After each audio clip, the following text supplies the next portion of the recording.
Senhoras e senhores, um minutinho de atenção.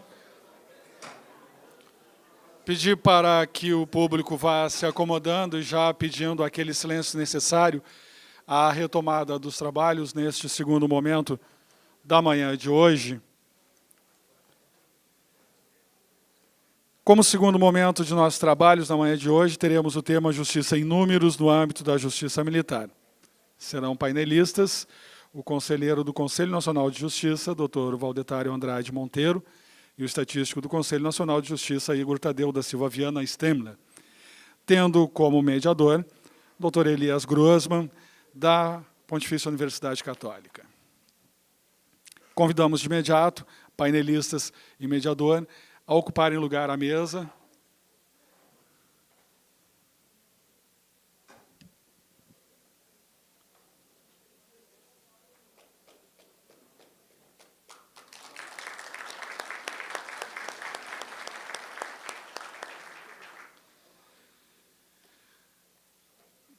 Podem sentar.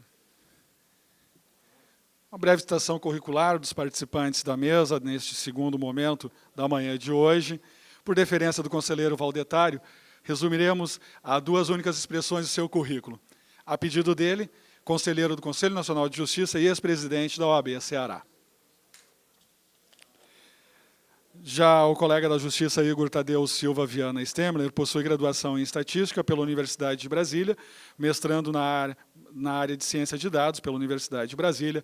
Atualmente é pesquisador do Departamento de Pesquisas Judiciárias do Conselho Nacional de Justiça, tem experiência na área de mineração de dados e inferência estatística, conhecimento avançado em linguagens de programação, atuando principalmente nos seguintes temas: Justiça em Números, a adoção de adolescentes em conflito com a lei, tribunal do júri e maiores litigantes. Já o nosso mediador trata-se do Dr. Elias Grossman. Possui graduação em Psicologia pela Pontifícia Universidade Católica do Rio Grande do Sul e graduação em Direito pela Universidade do Vale do Rio dos Sinos. Mestre em Direito pela Universidade do Vale do Rio dos Sinos, possuindo ainda mestrado em Johannes Gutenberg, Università Mainz, doutor em Filosofia pela PUC, atualmente é professor auxiliar da Pontifícia Universidade Católica do Rio Grande do Sul. Tem experiência na área de Direito, com ênfase em Direito Internacional Público, atuando principalmente nos seguintes temas: Direito Internacional, Direitos Humanos, Integração, Conflitos Armados e Relações Intercontinentais. Apresentados os integrantes da mesa, passamos imediatamente a palavra ao nosso mediador. Bom dia a todos. Agradeço o convite como mediador aqui dessa mesa. E, de imediato, então, eu passo a palavra aqui ao senhor Valdetário Andrade Monteiro, né, que vai fazer, então, a sua explanação. Meu bom dia a todos. Cumprimentar a mesa, nosso mediador, doutor Elias Grossman, nosso estatístico do Conselho Nacional de Justiça, Igor Tadeu, cumprimentar a todos os presidentes de tribunais militares, Tribunal Superior Militar, todas as autoridades. Eu pedi aqui o resumo do currículo, porque, geralmente, nessas solenidades, as pessoas pegam o resumo do currículo Lattes, que é o que está mais fácil lá, disponível na internet. E você obriga as pessoas a rememorar coisas que nem você lembra mais, né? Um curso que você fez em 1990, né? Então, eu disse para ele: resuma só conselheiro do CNJ e ex-presidente da OAB, são dois cargos mais emblemáticos. Eu sou advogado de carreira, segui na faculdade com esse propósito de ser advogado militante e entrei na atividade associativa de classe há muitos anos. Sou talvez um dos militantes de OAB que mais ocuparam cargos na instituição. Eu passei por todas as etapas de um advogado militante numa ordem. Fui dela conselheiro, secretário-geral, tesoureiro, vice-presidente, presidente da nossa Caixa de Assistência dos Advogados no Ceará, depois fui presidente da ordem 2 vezes, fui conselheiro federal da OAB, depois fui representante institucional da ordem no CNJ, peguei ainda 1 ano da gestão do ministro Lewandowski, que depois fui escolhido pelo Conselho Federal, que é presidido por um gaúcho, o presidente Cláudio Lamáquia, para representar a Advocacia Nacional. Somos 1.200.000 inscritos na OAB para representar no CNJ, junto com o colega André Godinho, que é também conselheiro da Ordem, representando a Advocacia Nacional pelo Estado da Bahia. Temos a oportunidade de ter, dessa vez, na gestão do CNJ, 3 baianos, 3 cearenses.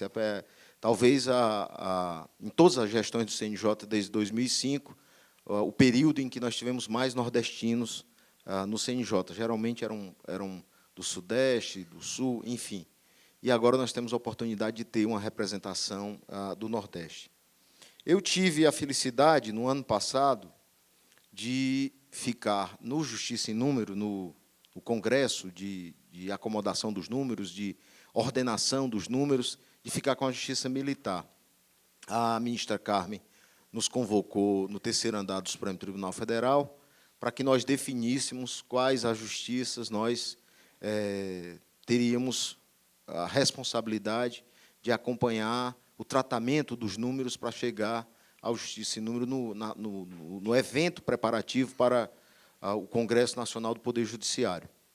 E aí eu escolhi a Justiça Militar por entender que, no caso do Ceará, é uma justiça praticamente desconhecida, né?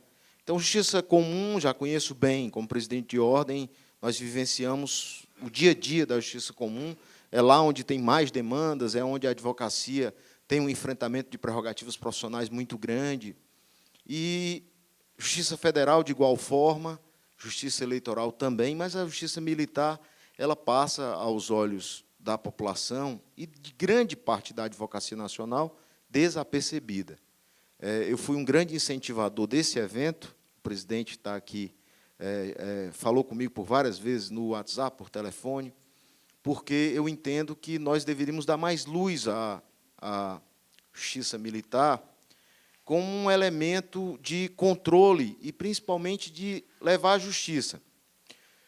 O Brasil vive um momento muito interessante, quando a gente fala em justiça em números, isso fica bem mais claro para mim, que nós, ao levarmos justiça, e eu fiquei muito feliz com a palestra ontem do ministro Alexandre de Moraes, porque ele coloca de uma forma muito mais simplificada o momento que vivemos.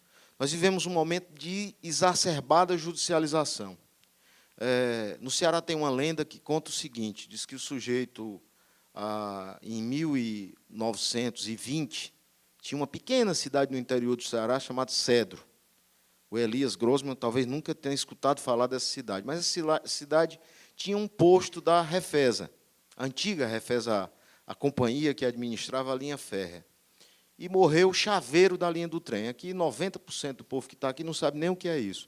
Mas o chaveiro é uma profissão interessantíssima, que a única função que ele tinha era, em cidades que tinham rede ferroviária e uma estação, ele administrava a divisão do trilho. Então, um trem ia para a estação e outro trem passava reto e não parava na estação, evitando assim o choque das máquinas e dos vagões. E aí morreu o administrador da linha férrea, esse importante servidor que ficava lá controlando a chave da linha do trem. E aí o chefe da Refesa, lá na cidade do Cedro, um ponto isolado, esfumaçado do mapa, teve a brilhante ideia de dizer, rapaz, vamos fazer um concurso público, é a novidade. Vai ser a primeira vez no interior do estado do Ceará que nós teremos um concurso público. E aí anunciou nas rádios, e aquilo movimentou capital, sertão, pessoas de outros estados acorreram a Cedro, e aí foi aprovada uma pessoa. E estava na iminência da nomeação e posse, alguém, ainda no Rio de Janeiro, não era nem Brasília, ouviu falar desse cargo e disse, rapaz, é impossível, eu estou esperando há anos, décadas, um cargo vago em Cedro, para nomear um apadrinhado, e aí o sujeito vai lá e faz um concurso, é um absurdo.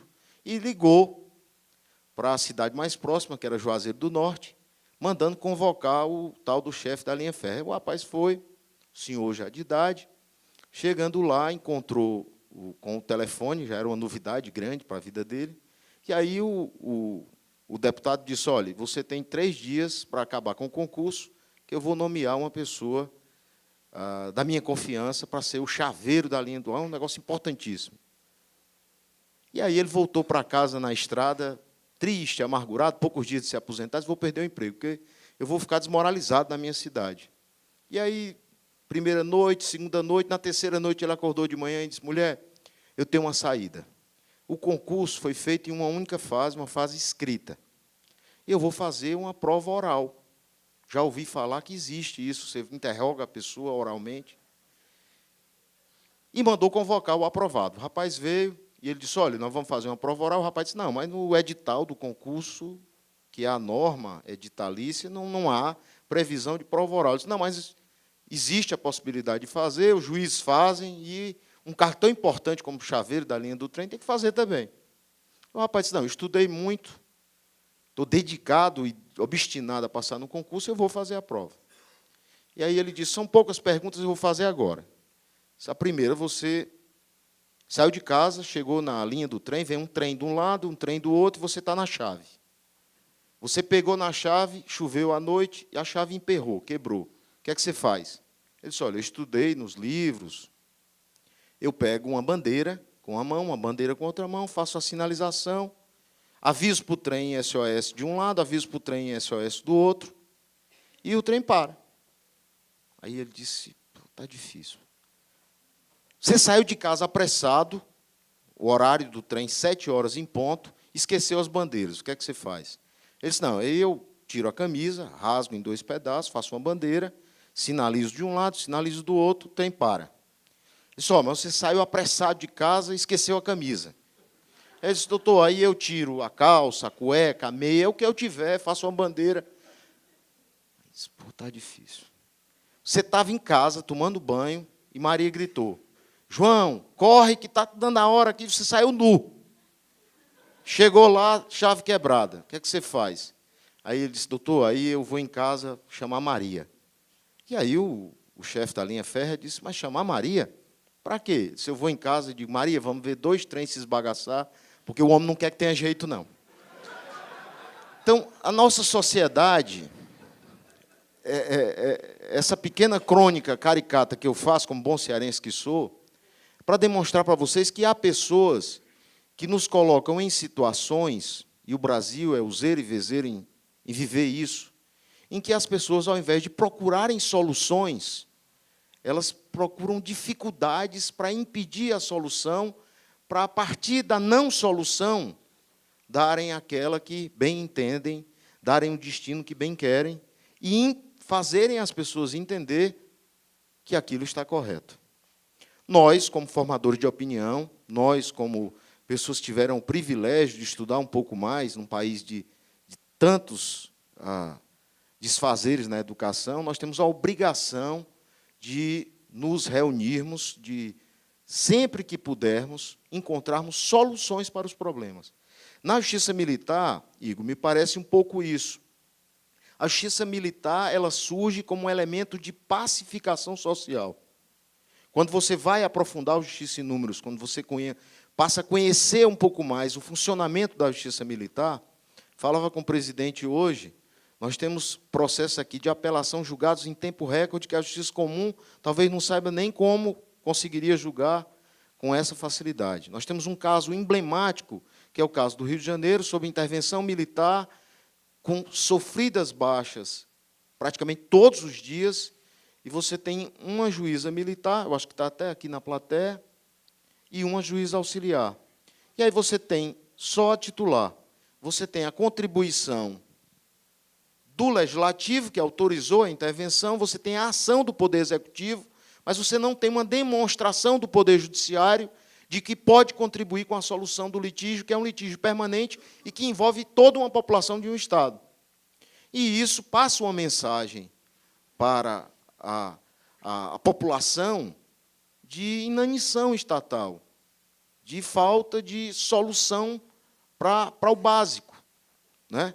Então, a oportunidade que tenho, e eu acredito que um evento como esse permite ouvir do próprio ministro Alexandre de Moraes, um ministro recém-chegado ao Supremo Tribunal Federal, e com essa aposentadoria de 75 anos passará por lá um bom tempo, se não aumentarem para 80, passará muito tempo ainda, de que nós precisamos, e quando eu digo nós, porque quando escolhi a Justiça Militar pelo 2º ano consecutivo, me incluo nisso, nós precisamos abrir para a sociedade, mostrar o que é que a Justiça Militar faz, qual a sua importância e tirar ela do cantinho, porque o sentimento que nós temos no CNJ, quando a gente começa a conhecer mais, é que não, justiça comum é onde está a maior gravidade do problema, é uma tentativa permanente de enxugar gelo. Nós chegamos agora a 120 milhões de ações no Brasil, nós não temos magistrados suficientes para julgar isso. Eu, na quarta-feira passada, não sei se a professora Berenice está aqui, eu conversava na terça anterior com o ministro Toffoli, e aí dizia para o ministro Toffoli: ministro, nós estamos chegando agora numa encruzilhada mais ou menos como a do João lá, da linha férrea, que é o seguinte: o governo federal atual liberou cerca de 400 mil vagas de cursos. Dessas 400 mil vagas, cerca de 50 mil são em direito. Ou seja, nós vamos ter faculdade de direito praticamente em todos os lugares. E aí o sujeito pensa assim: eu tenho para fazer administração, economia, direito e pedagogia, numa cidade distante, no interior do Rio Grande do Sul. Eu vou fazer o quê? Direito, é um curso mais eclético, tem concurso. Então, nós temos uma fábrica de bacharéis assim, em grande escala. O exame de ordem já tem um número assim, significativo de reprovados, mas tem o de aprovados. Chegamos agora a 1.200.000 advogados e advogadas inscritos nos quadros da Ordem dos Advogados. Isso gera, nas faculdades, a promoção de um exército de luta. Qual é o exército de luta? É o sujeito que fez processo civil 1, processo civil 2, processo civil 3, processo civil 4, fez penal 1, penal 2, penal 3, processo constitucional, que é uma novidade, mas rapidamente foi implantado em todo o Brasil, processo constitucional 1, 2 e 3, processo tributário. Ele sai da faculdade, faz o exame de ordem. Qual o primeiro pensamento? Vamos ajuizar uma ação. Eu, quando presidente de ordem, entreguei 15 mil carteiras durante 6 anos. Quando eu encontro com um aluno, um ex-aluno, aquele que eu entreguei carteira na OAB, ele diz para mim: professor, estou bem na advocacia, já tenho 1000 processos. Aí eu pergunto: e quantas sentenças você tem? Não, aí é outro problema, professor. Que eu já estou um cara, eu tenho 1000 ações. E isso, numa crescente, se nós não pensarmos uma solução para isso, que não seja só judicial, nós vamos estar fazendo um grande faz de conta, e aí torna o Brasil como ele está hoje. Quer dizer, as pessoas pensam que tem segurança. Eu andei no Rio Grande do Sul há 15 anos atrás, eu comentava com o sargento que me trouxe até aqui, e com o Igor Tadeu, que é uma mudança significativa na cidade de Porto Alegre. Você não via cerca elétrica, concertina, agora parece assim um estado de guerra, todos os muros já ali desenhados em sistema de proteção, e nós vamos pensando, nós estamos protegidos dentro de casa, mas uma hora você tem que sair. Se você vai na farmácia, você não pode comprar o remédio dentro do carro, você tem que uma hora ir. E está cada vez mais difícil encontrar farmácia aberta de madrugada, está mais difícil ter coragem de ir num posto de gasolina de madrugada. E esse faz de conta, no judiciário, ele é muito interessante, porque você vai ajuizando as ações, elas não vão tendo a vazão necessária. Eu falei isso para o ministro Toffoli na terça.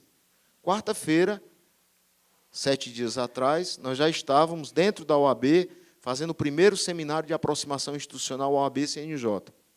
Então, eu vejo uma mudança de postura, e foi muito produtivo, um dia de debate com o ministro Toffoli, com o Cláudio Lamáquia, com os 27 representantes das seccionais, com representantes de praticamente todos os tribunais que têm esse grande problema, para que a gente possa, com a advocacia, com o Poder Judiciário, encontrar soluções. De tudo isso que faço, desse prolegômeno mais alongado, eu faço no sentido de dizer que nós, na Justiça Militar, temos uma oportunidade única agora de revertermos a visão que se tem de um canto isolado da Justiça Militar. Não, a Justiça Militar não dá problema, então deixa ela lá no cantinho. O Rio de Janeiro tem lá a auditoria militar com uma juíza. Se a juíza tem 3.000 ou 30.000 processos, não está indo para o horário nobre da TV aberta, então deixa lá. Enquanto isso, ao invés de produzirmos justiça, nós produzimos injustiça. E isso, a médio e longo prazo, traz nas pessoas um sentimento enorme de revolta.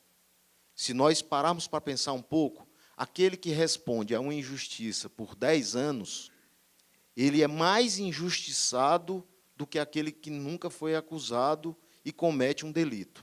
porque ele não vê o outro lado. Quer dizer, se eu estou sendo julgado, eu quero que me digam logo, eu sou culpado, vou cumprir a pena ou não, porque se sou inocente e passo 10, 15, 20 anos respondendo aquilo, eu passo 10, 20 anos cumprindo uma pena que às vezes era de advertência, de uma pena que às vezes era insignificante para a minha carreira profissional. Então, o Igor vai fazer uma apresentação dos números aqui, no Justiça em Números, e depois nós vamos abrir, se o doutor Elias nos permitir, para que as pessoas possam também dar a sua contribuição, para que a gente possa fazer essa coleta de dados e fazer uma mudança. Há uma questão que eu acho de suma importância, e é uma reivindicação que eu acompanho pelo 2º ano da Justiça Militar no Justiça em Números, é que muitos processos que são da Justiça Militar se perdem dentro dos tribunais de justiça, não são cotejados, e isso tem uma implicação direta em recurso para esses tribunais, em avanço na solução dos litígios. Eu ouvi atentamente ontem aqui o discurso do presidente, quando ele falava da digitalização. Olha, é um passo importante para que você tenha, na Justiça Militar do Rio Grande do Sul, uma maior celeridade, uma diminuição do custo com papel, a questão ecológica, que hoje é de fundamental importância, mas isso precisa ser levado a conhecimento dos demais conselheiros. Eu, por exemplo, no relatório que farei desse evento, colocarei isso e remeterei e entregarei pessoalmente a cada um dos conselheiros para que a gente possa se assenhorar das várias realidades que é o Brasil. Nós temos uma peculiaridade e nós somos, assim, talvez o país mais frutífero em jabuticaba que possa existir no universo é o Brasil. Nós temos, durante o nosso processo, tantas acomodações que vão sendo feitas de modo casual, que, às vezes, as instituições elas funcionam bem, mas elas funcionam sob um processo de acomodação fora do normativo, fora do eixo legal. Então, por exemplo, o Supremo Tribunal Federal, que é um tribunal de última instância constitucional, começa a discutir questões que não são só de matéria e de índole constitucional. Estou falando isso, mas vi aqui o ministro Alexandre de Moraes reconhecer pelo menos 3 erros. Ora, 3 erros do Supremo Tribunal Federal. Eu, quando estudei na faculdade, eu pensei que o Supremo não errava. Ensinaram para mim lá que o Supremo, quando eu era menino, no interior do Ceará, a gente pensava que o Papa falava direto com Deus. Não tinha essa ideia da ligação direta, né? Acorda de manhã o Papa e fala ali 4, 5 minutos, e aí Deus dá as coordenadas. E aí, ao passar do tempo, com a chegada da internet, muitas coisas foram sendo desmistificadas. E o Supremo Tribunal Federal passa por esse processo. Só que é um processo de desconstrução, talvez até positivo. Só que nós precisamos fazer a desconstrução com a reconstrução. A Justiça Militar está exatamente nesse momento. Tratarei com o ministro Dias Toffoli esses dias sobre o caso do Rio de Janeiro, que eu acho que há um momento extremamente oportuno de nós sinalizarmos uma ajuda do Poder Judiciário no combate à violência no Estado do Rio, que é o Estado que tem, emblematicamente, a visibilidade maior. Todas as grandes cadeias de rádio e TV do país estão lá. Então, o que acontece lá tende a repercutir de uma forma nacional muito rapidamente. E, para isso, nós precisamos entender os números, ter a contribuição de vocês, para que a gente, quem sabe, no próximo Justiça em Número, ter uma Justiça em Número para a Justiça Militar. Porque, com isso, nós vamos começar a sermos respeitados pelo trabalho que fazemos, pela importância que temos. Se nós não cuidarmos das tropas, no momento em que estamos, chegará um momento em que muitos desistirão de serem bons. Talvez o grande dilema, já para encerrar, doutor Elias, o grande dilema do nosso país é que, pelo desestímulo de reconhecimento, os bons vão cruzando os braços. E aí você dá a oportunidade a qualquer um, sem talvez a capacidade, sem talvez o empenho, sem talvez a boa vontade, que ele se passe por bom e queira ocupar os espaços que careceriam de uma capacitação maior, de uma qualificação maior. E aí nós vivemos momentos difíceis. Eu não acredito que o Congresso Nacional seja 100% renovado. Eu acho que boa parte do que está aí volta para o Congresso Nacional. Então, nós vamos ter que conviver com isso. E como é que se convive com isso? Com a mão firme do Poder Judiciário. Mas um Poder Judiciário mediador e que solucione problemas. E que não seja ele o causador de mais problemas. A partir do momento que nós não temos uma válvula de saída no Poder Judiciário, nós criamos muitos problemas. No caso do Nordeste, é comum, depois que eu entrei no CNJ, procurei me ater mais a esses dados, o sujeito começa um litígio por uma terra, aí o processo dura 1, 2, 3, 4, 5 anos, um vai lá, mata o outro, pronto, resolveu o problema. Então, isso é o retorno da barbárie. O Poder Judiciário existe exatamente para impedir a solução, outra que não seja a solução formal, intentada pela razão e pela análise do direito para se chegar aquilo que nós aprendemos na Faculdade de Direito no segundo, terceiro semestre. O narra-me factum dabit bijus, ou seja, narra-me o fato, dar-te-ei o direito. Essa é a grande missão do Poder Judiciário. O fato do dia a dia, ele deve ser cotejado com o normativo nacional para a entrega de algo que seja direito. Agora, que seja entregue algum dia. Alguém que teve uma promoção e não conseguiu galgar essa promoção por um distúrbio administrativo, esse sabe qual é o valor de uma sentença que reconhece aquele direito que o foi negado no passado.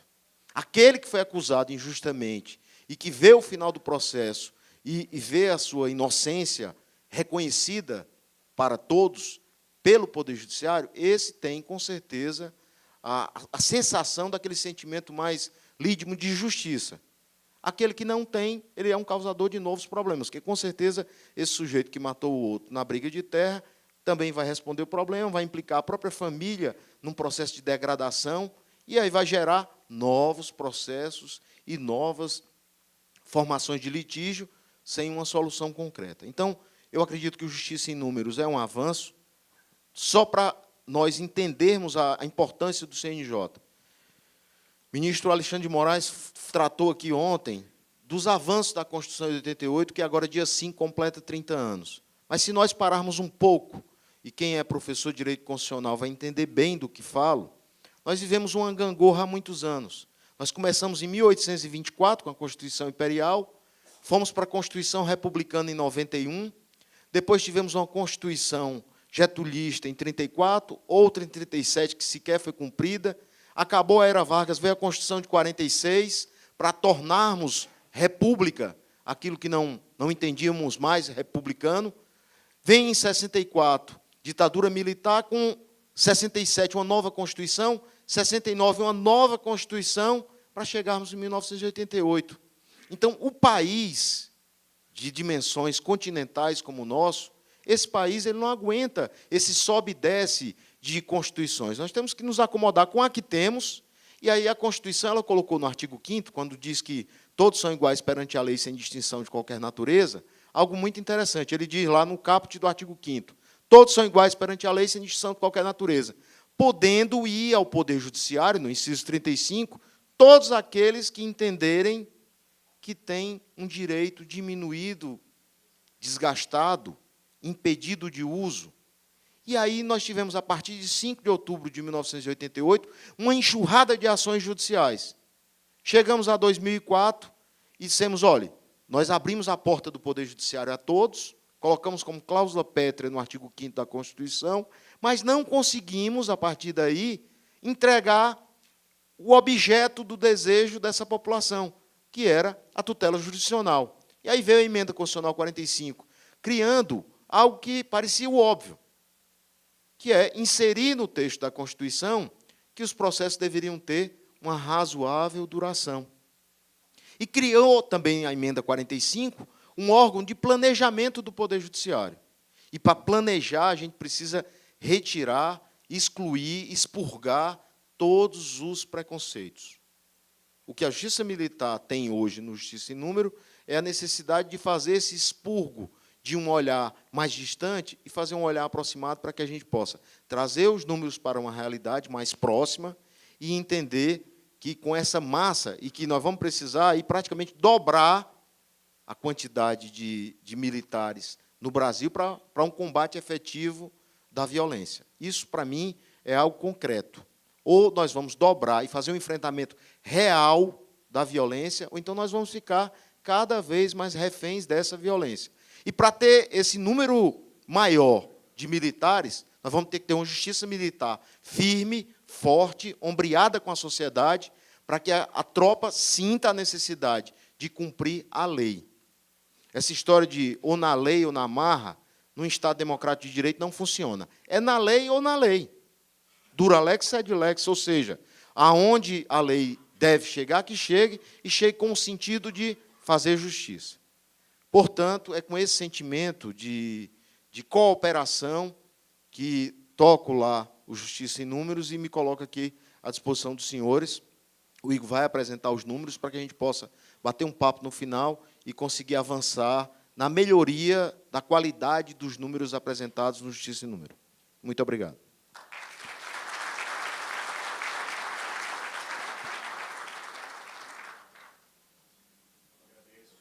Agradeço a reflexão do professor Valdetário Andrade Monteiro. E eu só gostaria aqui, para a gente pensar alguns aspectos aqui da questão da justiça, a importância que se tem de refletir sobre determinados aspectos que são, historicamente, também que foram levantados, aspectos que não estão tão bem, para que a gente possa realmente fazer, né, essas mudanças. E, como o professor comentou, né, uma desconstrução com construção. E eu passo, então, a palavra agora ao Igor Tadeu Stemler, tá, para a sua apresentação. Bom dia a todos. É um prazer estar aqui com os senhores, uma plateia tão qualificada. Muito obrigado, conselheiro. Obrigado, doutor Elias. Se me permitem, eu vou ficar aqui de pé para apresentar alguns dados da Justiça Militar Estadual com relação ao Justiça em Números. Só uma breve contextualização do que é o Justiça em Números. O Justiça em Números ele foi criado pelo CNJ no ano de 2016, pela Resolução 15. Nessa época, só coletavam dados da Justiça Estadual, da Justiça Federal e da Justiça do Trabalho. E com a Resolução 76, em 2009, e uma alteração em 2011, foi adicionada a Justiça Militar Estadual e a Justiça Eleitoral. O Conselho Nacional de Justiça ele solicita os dados via o Sistema de Estatística do Poder Judiciário, que é o CSPJ. No seu artigo 4º, o Conselho Nacional de Justiça ele se exime da verificação do conteúdo dos dados, mas, mesmo assim, o CNJ ainda abre o período, conforme a resolução, há um período de retificação dos dados, os tribunais encaminham as informações, o CNJ faz uma auditoria, encaminha aos tribunais, eles confirmam os dados e enviam novamente no sistema. E o CSPJ ele é composto por...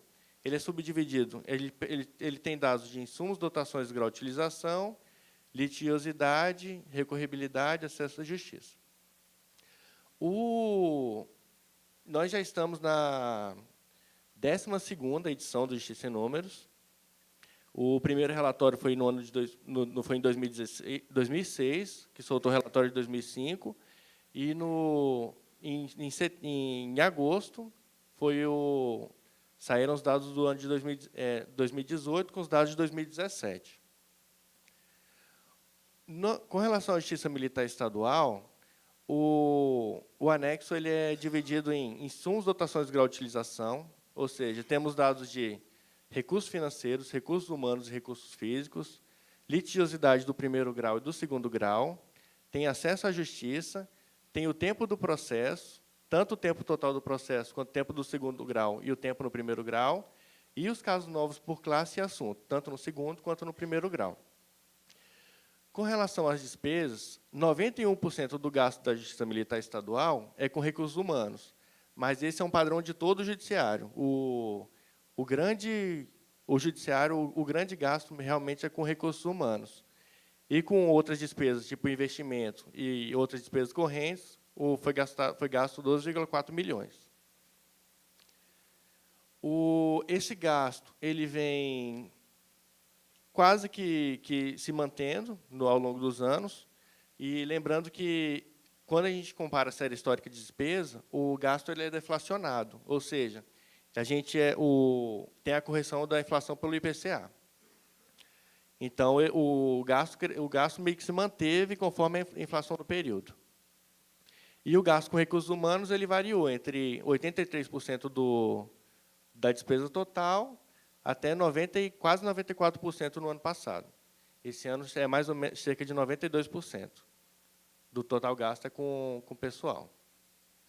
Com relação à força de trabalho, existem 53 cargos de existente magistrado, isso considerando somente a Justiça Militar Estadual do Rio Grande do Sul, Minas Gerais e São Paulo. E são 12 cargos vagos. São 41 providos e 12 cargos vagos. E sendo 51% no segundo grau e 49% no primeiro. E com relação aos servidores, são 406 cargos existentes, sendo 321 providos. Existem 85 cargos vagos de servidores, sendo 25% no segundo grau, 35% no primeiro e 40% na área administrativa. Quando a gente pega a série histórica da força de trabalho, é interessante observar que o número de servidores, quando considerando tanto o servidor efetivo, quanto comissionado, quanto requisitado, que ele vem diminuindo ao longo dos anos, que ele passou de 469 em 2011 e reduziu e está em 405 em 2017. Já o número de magistrados permanece constante e o da força auxiliar oscilou e continua no patamar de cerca de 110 servidores auxiliares. Com relação à litigiosidade, a gente observa que o estoque da Justiça Militar ele reduziu bastante. Ele teve uma queda de 2011 para 2012 até 2014. E em 2014 ele permaneceu quase que constante em cerca de 3.300 casos. 3.000 casos, e teve um aumento agora em 2017 para 3.300 casos. E o processo baixado e o caso novo, ele vai alternando. Cada ano ele entra mais processo do que baixa, no outro ano se inverte. E no último ano, houve uma redução de 5% no número de casos. Não, no último não. Na média, de 2011 a 2017, houve, em média, uma redução de 5% no número de casos novos, 8% no acervo e 4% na produtividade. Mas agora ele está meio que constante. E aqui esse gráfico abaixo, ele mostra como que é dividido o número o estoque processual, como que ele está dividido, por exemplo. No segundo grau, há 850 casos que aguardam julgamento no segundo grau e 2.458 no primeiro grau. Dos processos de primeiro grau, 1.567 são de conhecimento, 891 de execução. Aí, dos de conhecimento, 1.012 são criminais e 555 não criminais. Esse gráfico você consegue ter uma noção do como que está dividido o estoque. Aqui são alguns indicadores da Justiça Militar com relação à litigiosidade. O índice de atendimento à demanda ele, na verdade, é o número de processos baixados em relação ao número de casos novos. Esse indicador ele mostra se a Justiça está conseguindo dar vazão ao pelo menos o que entra. Se ela consegue julgar mais do que entra, então a tendência é que o estoque diminua. E a gente vê que a Justiça Militar, quase todos os anos, só em 2011 e 2017, que ela baixou menos do que entrou, que o indicador é menor do que 100%. E tendo um pico em 2016, com 126% de índice de atendimento à demanda. A taxa de congestionamento é um indicador que calcula o estoque, seria, na verdade, o percentual de processos que não foram julgados naquele ano. De tudo que tramitou no ano, o percentual que falta julgar. Seria o número de processos pendentes dividido pelo processos pendentes mais baixados. E a taxa de congestionamento da Justiça Militar Estadual é baixa, que é 40%. Quando a gente analisa o Justiça em Números, a taxa de congestionamento da Justiça Estadual é de, se eu não me engano, de 70 e poucos por cento. Da Justiça do Trabalho também é 50 e poucos. E a Justiça Militar é ela ainda tem diminuído. Ela diminuiu de 2011 até 2013 e permaneceu em torno de 40%.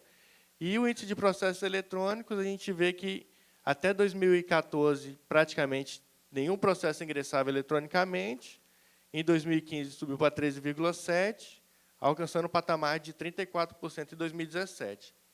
Interessante esses dados quando a gente abre por tribunal, que o Tribunal de Justiça Militar de São Paulo se destaca no número de processos eletrônicos. Mais da metade dos processos que ingressaram no ano de 2017 ingressou eletronicamente. E o Rio Grande do Sul está com 6%. Com relação ao índice de atendimento à demanda, já o Rio Grande do Sul se destaca, que foi o único tribunal em 2017 a conseguir julgar mais processos do que o quantitativo ingressado, e a taxa de congestionamento do Rio Grande do Sul também é bem baixa, que é de 23%. Com relação à recorribilidade, a recorribilidade da Justiça Militar Estadual, a recorribilidade externa é de 17%. A gente vê que subiu de 2011 para 2012 e agora ela vem caindo. Caiu de 21,9% para 17,2%. E a recorribilidade interna aumentou de 2011 a 2014, caiu até 2016 e teve um leve aumento em 2017, culminando em 7,9% de recorribilidade interna. E, por tribunal, a gente observa que o Rio Grande do Sul ele tem uma baixíssima recorribilidade interna, com um percentual de 1,9% somente. E recorribilidade externa está em 13% no Rio Grande do Sul e 12,3% em Minas Gerais. Com relação ao tempo de tramitação dos processos, esse aqui é o tempo médio de tramitação do processo. A gente observa que o segundo grau da Justiça Militar Estadual, o tempo de tramitação do processo é baixo, que a data de ingresso do processo até a sentença demora, em média, 3 meses no segundo grau, a baixa demora 6 meses, 8 meses a da baixa, e o do processo pendente é de 6 meses. O tempo do estoque do processo pendente seria: todos os processos estão pendentes ao final do ano, seria a data do final do ano até a data de ingresso do processo. Seria o tempo do estoque, o tempo do acervo. E, com relação ao primeiro grau, a gente observa que a fase de conhecimento também é bastante célere, que o tempo do pendente é o menor, com 11 meses somente, o tempo da sentença é de 1 ano e o tempo da baixa é de 1 ano e 3 meses. Já a execução é um pouco maior, só que, se a gente for comparar com as outras justiças, está bom, porque o tempo de execução de todas da Justiça Estadual é altíssimo, da Justiça do Trabalho é altíssima, e da Federal também é bem alta. Já do primeiro grau da Justiça Militar é de 1 ano e 4 meses, o tempo da baixa, 1 ano e 5 meses da sentença e 1 ano e 6 meses do acervo. Quando a gente olha por tribunal, eles são bem uniformes, não há uma disparidade, variando o tempo do segundo grau de 6 meses a 8 meses, e o tempo do acervo de 5 meses a 8 meses. Opa, deixa eu voltar aqui.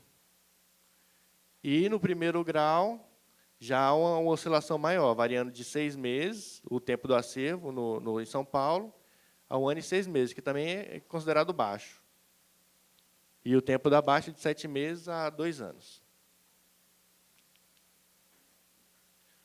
Com relação aos casos novos por assunto, a gente observa que, no primeiro grau, a gente tem os 5... aqui tem os 5 assuntos que ocorrem com maior frequência em relação ao processo ingressado. O assunto mais demandado foi crimes contra a pessoa, lesão corporal e rixa, com 1.075 casos, 1.075 novos processos em 2017. Aí o próximo foram atos processuais, o terceiro foi crimes militares, processo administrativo foi o PAD, sindicância, o quarto foram crimes contra o dever funcional e o quinto, crimes contra a liberdade. Engraçado, quando a gente vai para o segundo grau, há uma inversão. O terceiro assunto mais mais ingressado no primeiro grau é o primeiro no segundo, que é o processo administrativo disciplinar e sindicância, com 345 casos. O segundo é o crime de homicídio, que nem aparece no primeiro grau. O terceiro são as penas acessórias. O quarto é a jurisdição e competência. E o quinto é crimes contra a pessoa. Esse gráfico também é interessante porque ele mostra assim, que dos 5 assuntos mais demandados, dos 5 principais assuntos dos processos ingressados no ano de 2017, a gente observa que não tem nenhum assunto em comum com os 3 tribunais. Os 3 tribunais não têm nenhum assunto em comum. Só o Tribunal de Justiça Militar do Rio de Janeiro, ou de Minas Gerais, ele tem 3 assuntos. São 2 em comum com o Rio Grande do Sul e 1 em comum com São Paulo. Já São Paulo não tem nenhum assunto em comum com relação ao Rio Grande do Sul. Então, esse aqui é um dado bem interessante que a gente consegue verificar tendências de que é regionalizado os processos. Falar também um pouco sobre o módulo de produtividade mensal, porque conversei com alguns dos senhores aqui e sempre uma grande reclamação que tem no Justiça em Números é que a gente mostra os dados somente 3 tribunais, que é do Rio Grande do Sul, Minas Gerais e São Paulo. Só que existem auditorias militares em praticamente todos os estados brasileiros. E, pelo módulo de produtividade mensal, a gente consegue ter uma ideia de onde estão essas varas e qual é o acervo, qual é o número de servidores que elas possuem. Porque o módulo de produtividade mensal ele é marcado uma competência, que é a competência auditoria militar. E, pelo módulo de produtividade mensal, os tribunais têm que mandar mensalmente os dados de produtividade, tanto do segundo grau quanto do primeiro grau, e os dados de produtividade da serventia e dos magistrados. O CNJ ele publicou no seu sítio eletrônico os painéis interativos, que pode ser acessado por www.cnj.jus.br/pesquisas judiciárias /painéis. Lá a gente colocou o painel do Justiça em Números. Vocês conseguem ver todos os dados por tribunal, por justiça, por os dados de despesa, litigiosidade, tudo de tempo também processual, tudo separado.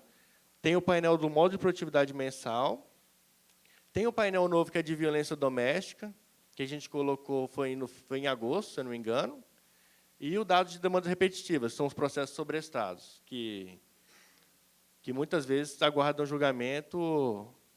E aqui no painel você consegue ver qual é o tema e qual tema o processo está sobrestado.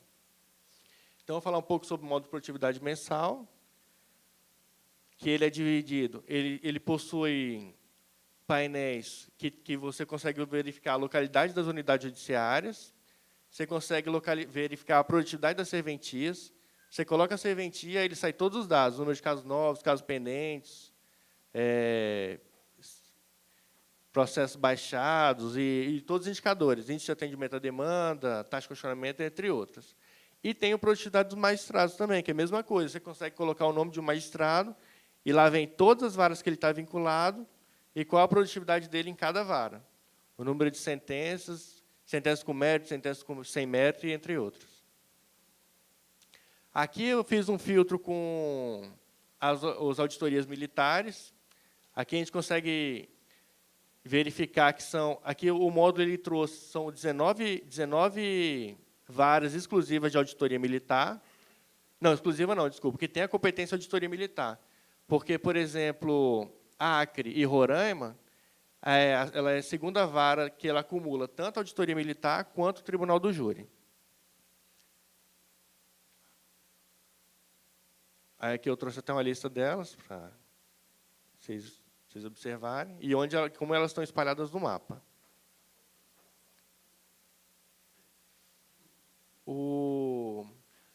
Aí, com relação aos dados dessas auditorias militares, é interessante porque aqui a gente consegue ver que, espalhados pelo Brasil, fora da Justiça Militar Estadual, que tem fora desses 3 tribunais, tem 14 mil processos pendentes, e sendo 1.900 suspensos. E aqui tem o número de casos novos e o número de processos baixados. Mais à frente eu faço o comparativo entre as duas. Ó. Ali a gente consegue observar. Isso aqui eu peguei só dados de primeiro grau, da Justiça Militar Estadual.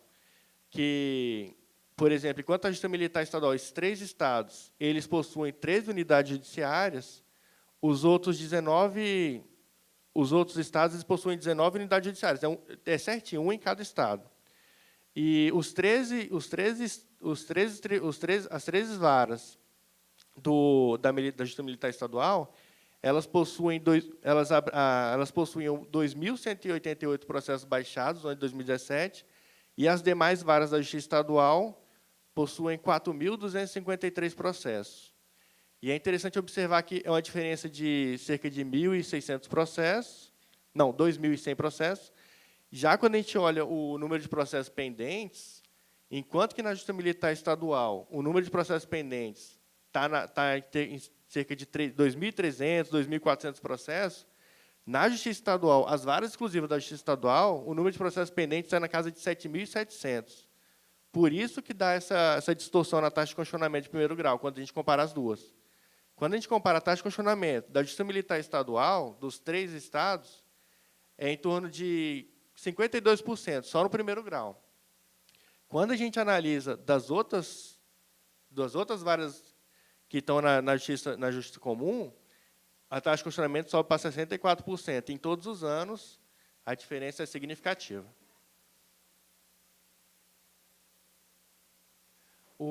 Também, pelo modo de produtividade, a gente consegue trazer um extrato de como está como cada unidade judiciária se comporta.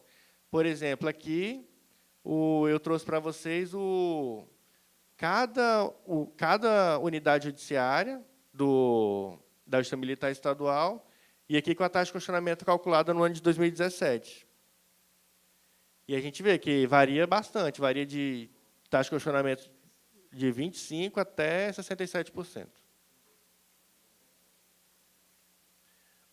Aí, pelo modo de produtividade mensal, também é possível verificar a produtividade dos magistrados. Aqui você pode fazer uma pesquisa pelo nome do magistrado, ou pela data de ingresso, ou pelo gênero, e assim por diante. E aqui ele vai trazer o magistrado e todas as áreas que ele produziu em 2015, 2016 e 2017. Aí, trouxe aqui para ilustrar, por exemplo, o que é possível tirar do modo de produtividade mensal, o número de magistrados por sexo, que na Justiça Militar Estadual são 41 magistrados, 34 são do sexo masculino, 83%, e 7 são do sexo feminino, dá 17%. Quando eu fiz esse mesmo extrato nas demais varas exclusivas da Justiça Estadual, ele me trouxe que são 51 magistrados que já atuaram naquela vara, que já proferiram mais de 10 processos em 2015, 2016 e 2017. E o número são 38 magistrados do sexo masculino, 75%, e 13 do sexo feminino. E assim, a gente trouxe esse breve levantamento para ter só para mostrar como é que são os dados da Justiça Militar Estadual com relação à justiça em números e modo de produtividade mensal. É isso.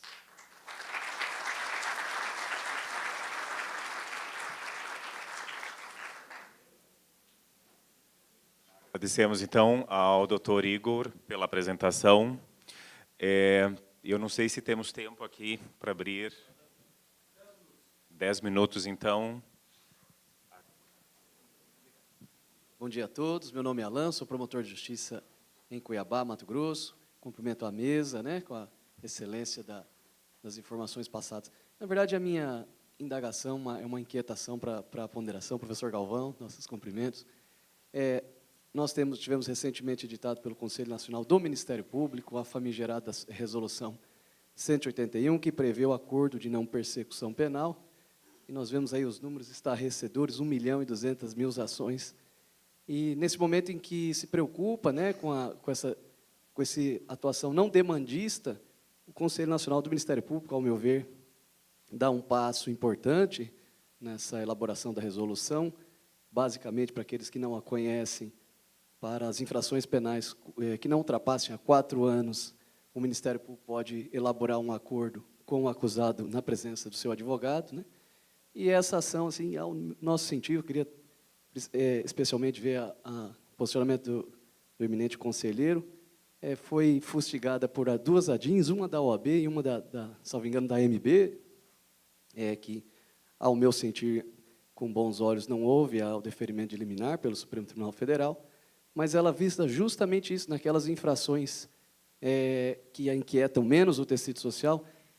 A exemplo agora da Justiça Militar, nós que somos operadores dessa Justiça especializada, tivemos a famigerada Lei 13.491, que alargou sobremaneira a competência da Justiça Militar, trazendo antes o que, rapidamente, não querendo dar de palestrante, mas o que se resumia aos crimes previstos no Código Penal Militar, agora a Justiça Militar Estadual e a Federal trará todos os crimes previstos em qualquer ordenamento, em qualquer legislação penal extravagante, inclusive o próprio Código Penal Militar, o que, naturalmente, querido Igor, esses números daqui no ano de 2018 e 2019, com certeza vão se avolumar mais, digo pela experiência da promotoria do Estado de Mato Grosso, que já tem sido bastante torturante, o próprio crime de tortura, que não era da Justiça Militar, agora passa a sê-lo. Então, eu queria fazer essa provocação, o eminente conselheiro, notadamente nessa questão do acordo de não persecução penal, que, ao meu ver, vem em harmonia com o Tratado de Tóquio, né, que prevê a fixação de penas não privativas de liberdade para uma determinada infração penal. A resolução 181 trata até 4 anos, e eu acho que nós temos que evitar exatamente essa atuação demandista, né, e determinados. Então, nós temos os crimes como pederastia, dormir em serviço, crimes contra honras previstos, que nós poderíamos deixar eventualmente para a elaboração desses acordos, elaborados entre o Ministério Público, advogados e, eventualmente, policiais militares que infringissem esse dispositivo, com a devida homologação do Poder Judiciário, conforme reza essa homologação. E eu acho que, com isso, nós poderíamos deixar para a Justiça Militar crimes mais graves, como concussão, corrupção, peculato, crimes que, não sei a realidade das outras justiças estaduais, mas, na nossa realidade lá em Mato Grosso, muitas dessas infrações que desgraçam com maior gravidade, não só a instituição, a Polícia Militar, como o próprio tecido social, acabam sendo abocanhadas pelo decurso do tempo, pela famosa prescrição. Fica a ponderação aí para a colaboração. Obrigado. Mais alguma pergunta? Aqui. Bom dia, conselheiro Valdetari, cumprimento a mesa. Eu queria reiterar o pedido aqui, na sua frente. Queria reiterar aquela conversa nossa aí, fora da sala, e pedir a Vossa Excelência que fosse um representante junto ao CNJ desse apelo. Há 20 anos que se solicita ao Tribunal de Justiça do Rio de Janeiro a criação de mais uma vara militar, e há 20 anos que o Tribunal de Justiça do Rio não acolhe esse pleito. É impossível imaginar o Rio de Janeiro, que tem um efetivo da Polícia Militar superior da Brigada, que aqui tenha 4 auditorias, né? E no Rio de Janeiro tem uma vara com uma titular e uma substituta, se não me engano. Não tem mais, então ficou pior ainda. E há pouco tempo o Rio de Janeiro ainda tinha a vara da Fazenda Pública, que recebia explorações cíveis, e essas ações foram todas agora dirigidas também à auditoria militar. Então fica esse apelo reiterado, já foi oficiado ao general Braga Neto com uma exposição de motivos, solicitando a interferência dele, já que a depuração da PM do Rio também depende essencialmente da eficácia, da eficiência da vara militar. Seria uma forma, Vossa Excelência ressaltou isso também, o Executivo participou dessa intervenção do Rio, o Legislativo e o Judiciário continuam omisso em relação a essa participação. Também nordestino Ariano Soares Fundo dizia que o otimista é um tolo e o pessimista é um chato. Eu sou um realista esperançoso. Espero que desses 20 anos surja alguma coisa que realmente atenda o nosso pleito. Obrigado.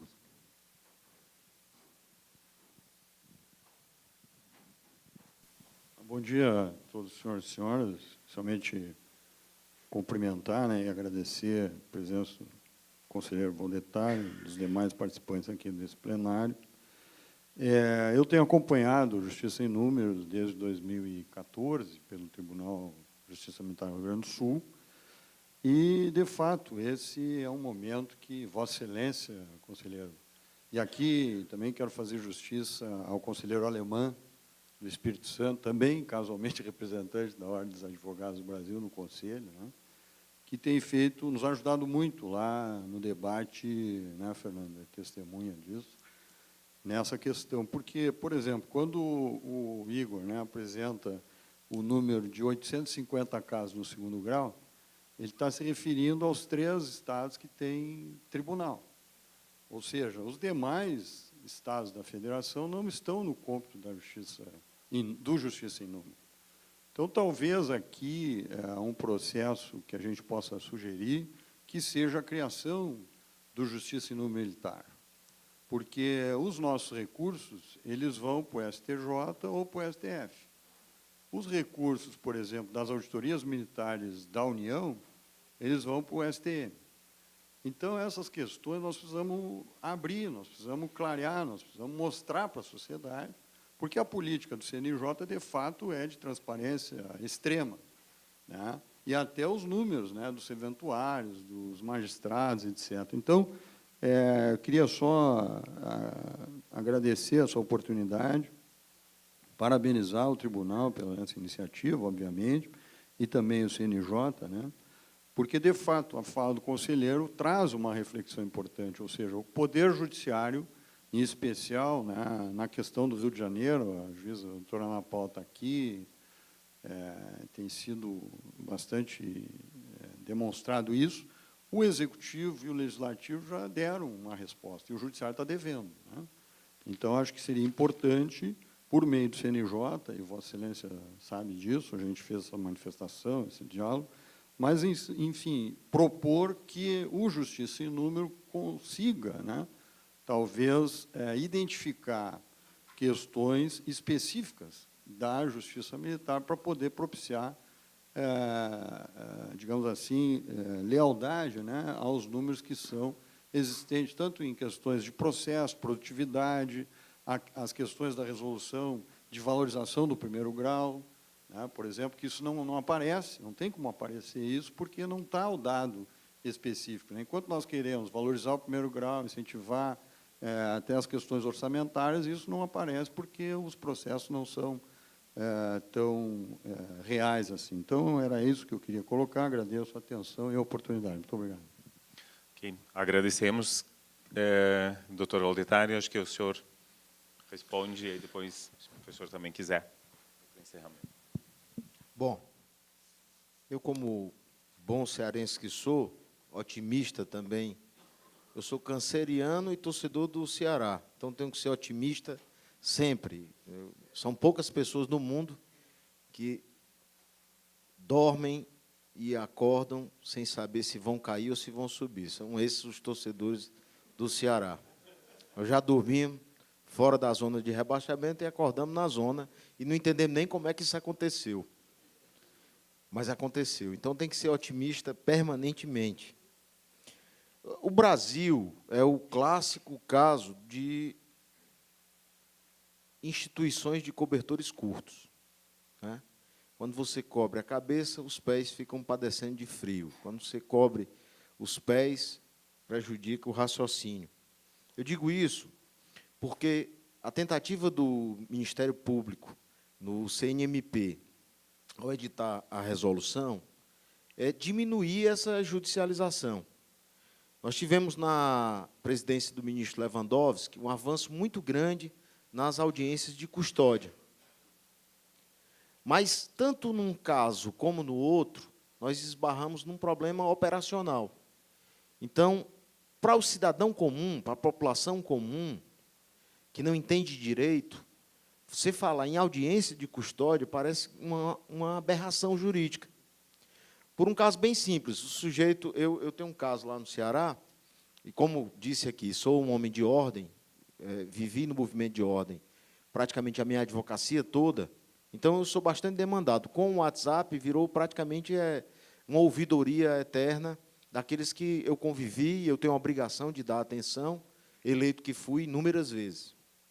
Um dia desse, 8 me ligou e disse: doutor Valdetário, eu estou preso. E aí eu olhei o número que tinha me ligado, para saber se era alguma brincadeira, e é um empresário muito conhecido lá do Ceará. E aí eu disse: mas está preso como? Ele disse: não, eu fui assaltado na minha casa, eu estava chegando em casa, moro pertinho da praia, nas dunas, e aí, quando eu abri o portão de casa, entraram 2 ladrões.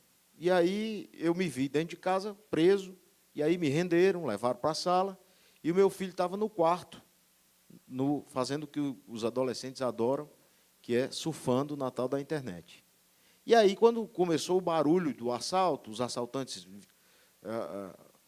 varrendo a casa, à procura de joia, de dinheiro, o menino foi e botou no Facebook que a casa estava sendo assaltada. Estava tendo um jogo no estádio lá em Fortaleza, naquele dia, e a notícia se espalhou rapidamente e ia voltando para o batalhão um ônibus lotado de policiais militares. Alguém deu a ideia de o ônibus se deslocar para a casa do sujeito que estava sendo assaltado. Cercaram o quarteirão, em resumo, prenderam os 2 meliantes, mas, quando levaram para a delegacia, eles tinham arrombado o cofre, e no cofre tinha uma arma que era do bisavô do dono da casa. E aí ele foi preso por porte ilegal de arma. E foi ele junto com os bandidos.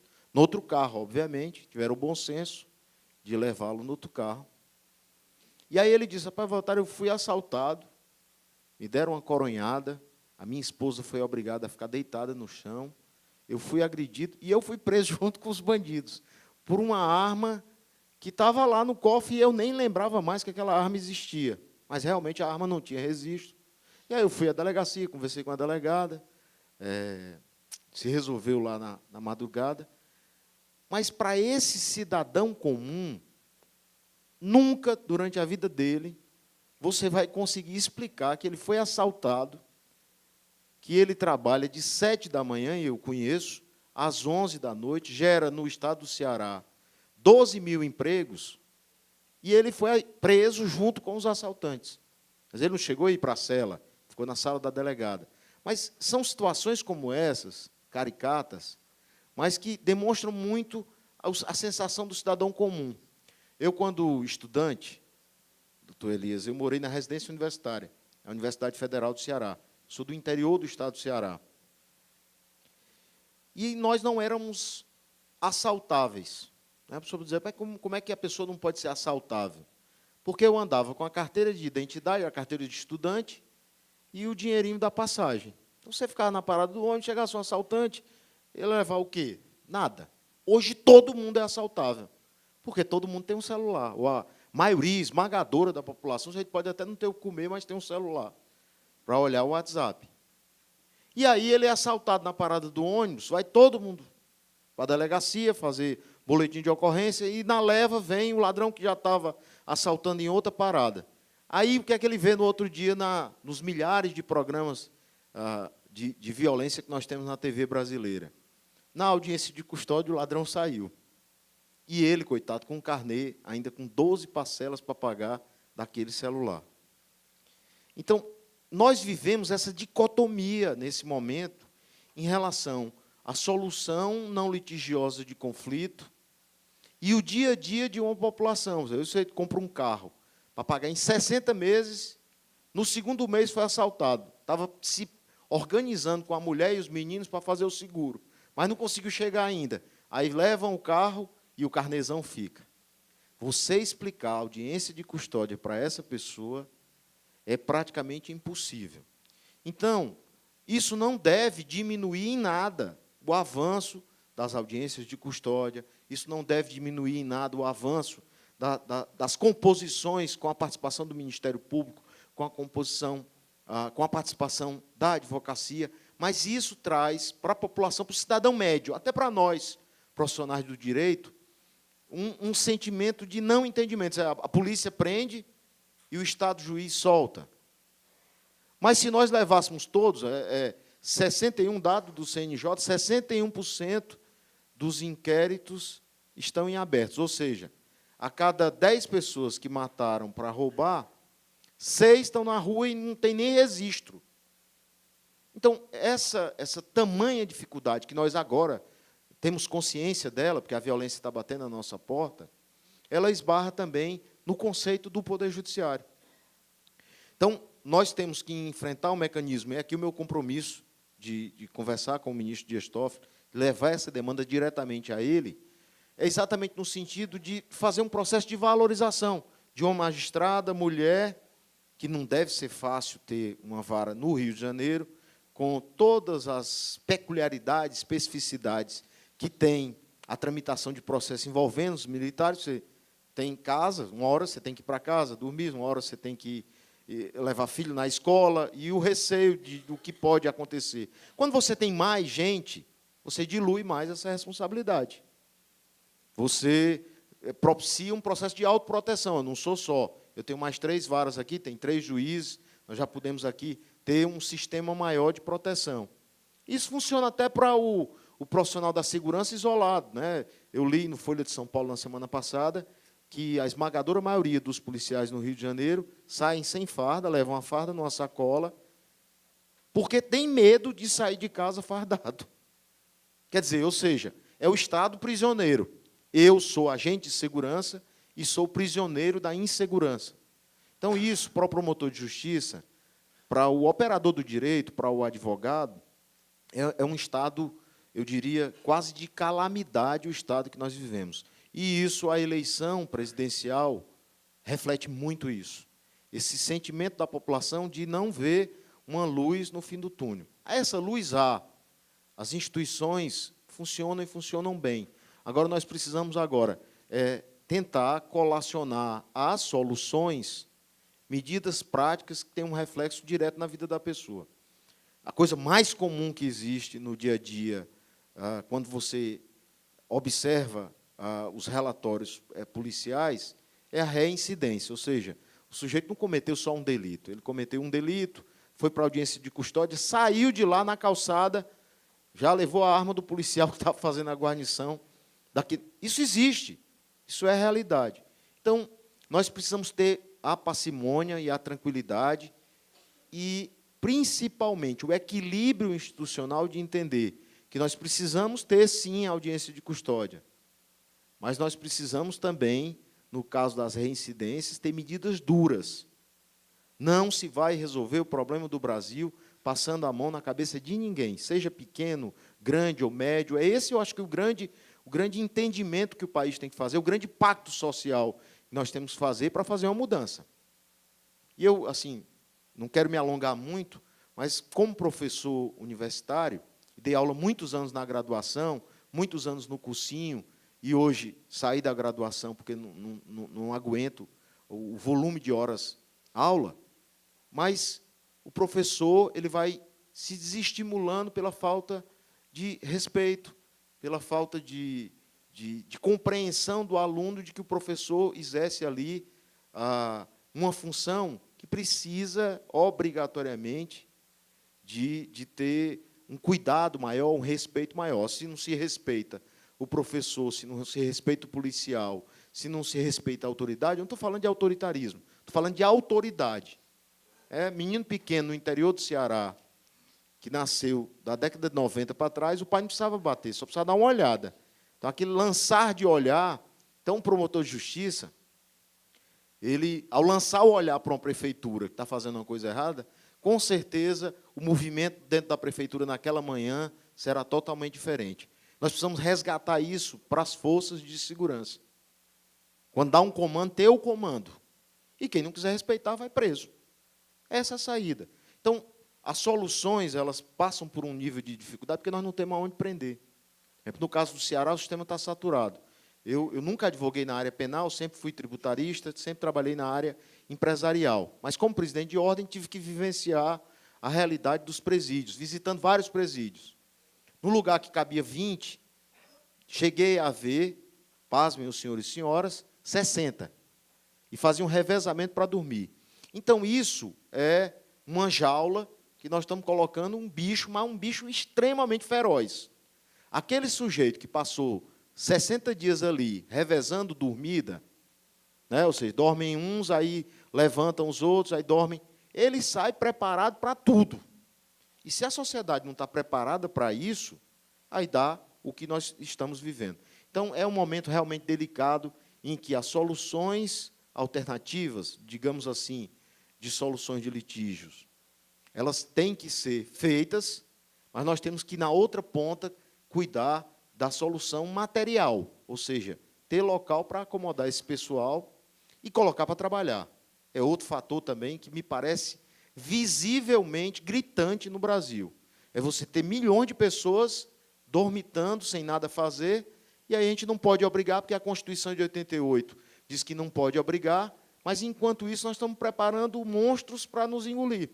Então, vai chegar uma hora que alguém vai ter que ter a coragem de levar ao Congresso Nacional o trabalho obrigatório. Isso me parece claro. Com tantas estradas, escolas, com tantas obras públicas paradas, nós não podemos ter uma massa enorme de pessoas esperando que isso aconteça. Em relação ao ajustamento do Justiça e Números, eu acho que a vinda do Igor Tadeu aqui, que é um técnico extremamente capacitado, vai levar para o departamento essa reivindicação, porque há claramente um limbo. Ou seja, esses processos estão lá na auditoria militar, eles vão em grau de recurso para os tribunais de justiça. E por que é que esses números não aparecem aqui? E se nós conseguimos, Igor, fazer um Justiça e Números para o CNJ, que foi feito esse ano, só somos 15 conselheiros, por que a gente não consegue fazer um Justiça e Número para a Justiça Militar? Para lançar luz sobre esses números e colher deles um resultado prático para a sociedade. Prático. Objetivo. Então, eu acredito que, com um pouco de boa vontade, a gente possa conseguir. Há claramente um vácuo entre os processos que ingressam e depois, um dia, vão ter que sair dos tribunais, ou seja, no Superior Tribunal de Justiça, muitos até passando pelo Supremo, e que não estão aí no Justiça e Número e que nós podemos, com boa vontade, colocar. Eram essas observações. Agradeço, doutor Valdetário. Gostaria de fazer alguma... Então, agradeço a participação de todos. Nós encerramos o painel. Não sei, passo a palavra. Antes de encerrarmos, eu vou convidar o nosso juiz-presidente a fazer uso da palavra rapidamente.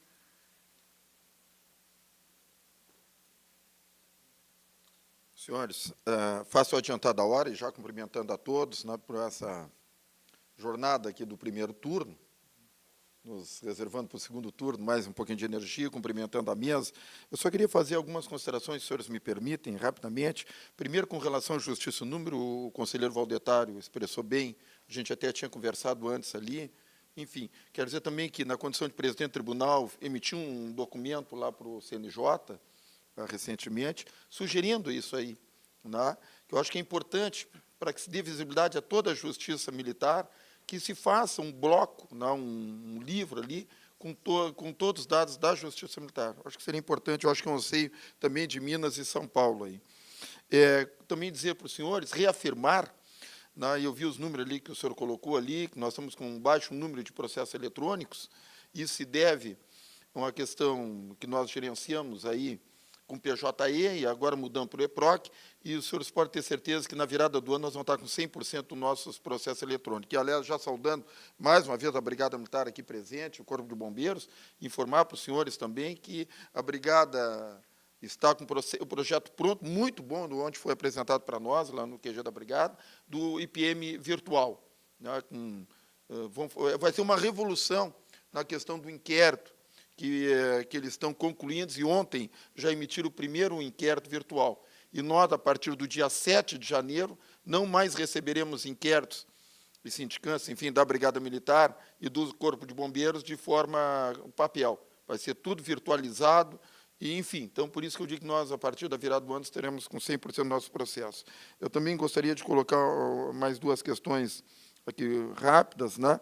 Uma com o nosso representante do MP, que se manifestou primeiramente lá, e dizer para ele, né, que, para todos nós, que esse crime de dormir em serviço para nós é um crime muito grave, porque o servidor militar, ao dormir em serviço, ele está colocando em risco a sociedade. Nós temos sempre ele como uma preocupação muito grande, embora possa parecer uma coisa simples, mas o policial militar cuidando um ponto vital, se ele dormir, pode gerar um grande problema para a sociedade. Então, nós não podemos tolerar, na nossa visão, esse tipo de delito. Também concordar com o conselheiro Valdetário, né, e aí me reporta também a questão da segurança pública, né, que eu vejo que hoje a legislação está sendo cada vez mais abrandada e o crime cada vez mais violento.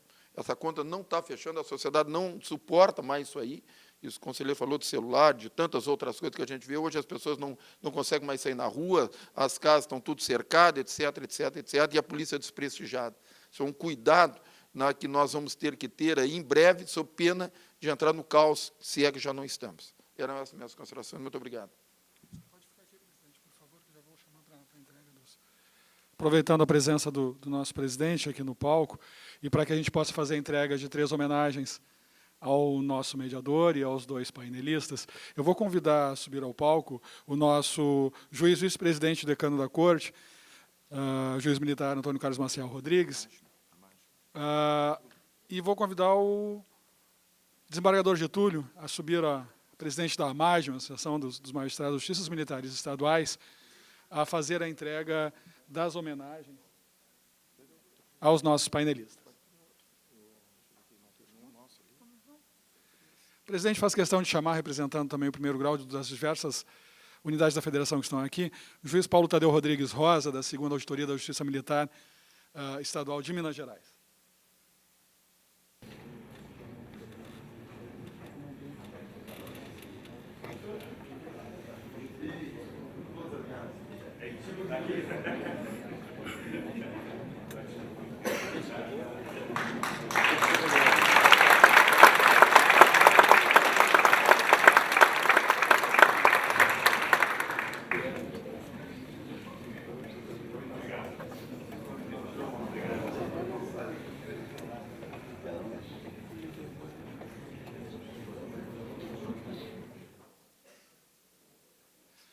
E com isso, saudando a todos, então, magistrados do 1º grau, em especial, Excelentíssima Senhora Juíza do 1º grau de jurisdição do Rio de Janeiro, a quem saudamos a presença dos demais integrantes do 1º grau e do Ministério Público e da OAB. Esta manhã está encerrada, retornamos às 14 horas.